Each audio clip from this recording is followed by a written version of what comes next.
രണ്ട് ജാതിയിൽ മതത്തിൽപ്പെട്ടവർ കല്യാണം കഴിക്കുന്നതിനെ മിശ്ര വിവാഹം എന്ന പ്രയോഗം പൊളിറ്റിക്കലി ഇൻകറക്റ്റ് അല്ലേ? മനുഷ്യർ തമ്മിൽ വിവാഹം കഴിക്കുന്നത് അപ്പോൾ മിശ്ര എന്ന വിവാഹം ശരിയാണോ?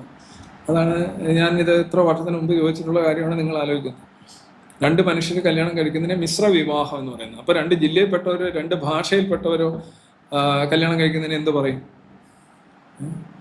മനുഷ്യർ തന്നെയല്ലേ? മനുഷ്യരായതുകൊണ്ടല്ലേ കല്യാണം കഴിക്കുന്നത്. മിശ്രം എന്നാണ് പറയുന്നത്. അപ്പൊ മിശ്രമാണെന്ന് തോന്നുമെങ്കിൽ വ്യത്യസ്തമായ രണ്ട് എന്നാണ്. അത് നിങ്ങൾ അംഗീകരിക്കെങ്കിലേ നിങ്ങൾക്ക് അതിനെ മിശ്ര വിവാഹം എന്ന് വിളിക്കാൻ പറ്റും. വ്യത്യസ്തതയുള്ള രണ്ട് എന്ന് നിങ്ങൾ അംഗീകരിക്കുക, അതൊരു പ്രീ കണ്ടീഷനാണ്. എങ്കിൽ മാത്രമേ നിങ്ങൾക്ക് അതിനെ മിശ്രം എന്ന് വിളിക്കാൻ പറ്റൂ.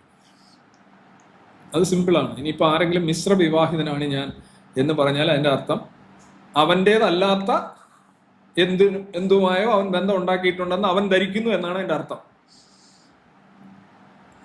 അത് പൊളിറ്റിക്കലി ഇൻകറക്റ്റ് ആണെന്ന് ചോദിച്ചാൽ പൊളിറ്റിക്കലി ഇൻകറക്റ്റ് ആണോ എന്ന് ചോദിച്ചാൽ തീർച്ചയായിട്ടും ആണ്. കാരണം പൊളിറ്റിക്കൽ നൂല് പിടിച്ച് നോക്കുകയാണെന്നുണ്ടെങ്കിൽ ഇവൻ ഉറങ്ങാൻ പറ്റാത്ത സാഹചര്യം ആ രീതിയിൽ ഉണ്ടാക്കും. പക്ഷേ ഈ പൊളിറ്റിക്കൽ കറക്റ്റ്നെസ് പുക ടീമുകളാണ് ഈ രീതിയിലുള്ള വാദങ്ങൾ ഉന്നയിക്കുന്നതെന്നുള്ളതും വേറെ വളരെ വിചിത്രമാണ്. മിശ്ര വിവാഹം എന്ന് പറയണമെങ്കിൽ അങ്ങനെ മിശ്ര വിവാഹം കഴിക്കുന്നതും ശരിയല്ല. അത് ജനറ്റിക്സിനെതിരാണ്. ബാക്കിയുള്ള എല്ലാ വിവാഹങ്ങളും മനുഷ്യജാതിയിൽപ്പെട്ട മനുഷ്യവർഗത്തിൽപ്പെട്ട എല്ലാവരുടെയും വിവാഹങ്ങൾ മിശ്രമല്ല, സമാനമാണ്. നിങ്ങൾക്ക് അങ്ങനെ തോന്നുന്നുണ്ടെങ്കിൽ നിങ്ങൾ അങ്ങനെ പറഞ്ഞുകൊണ്ട് നടക്കുക. പക്ഷെ അതിൻ്റെ പേരിൽ സ്പെഷ്യൽ പ്രിവിലേജോ ഇമ്മ്യൂണിറ്റിയോ ഒന്നും പ്രതീക്ഷിക്കരുത്.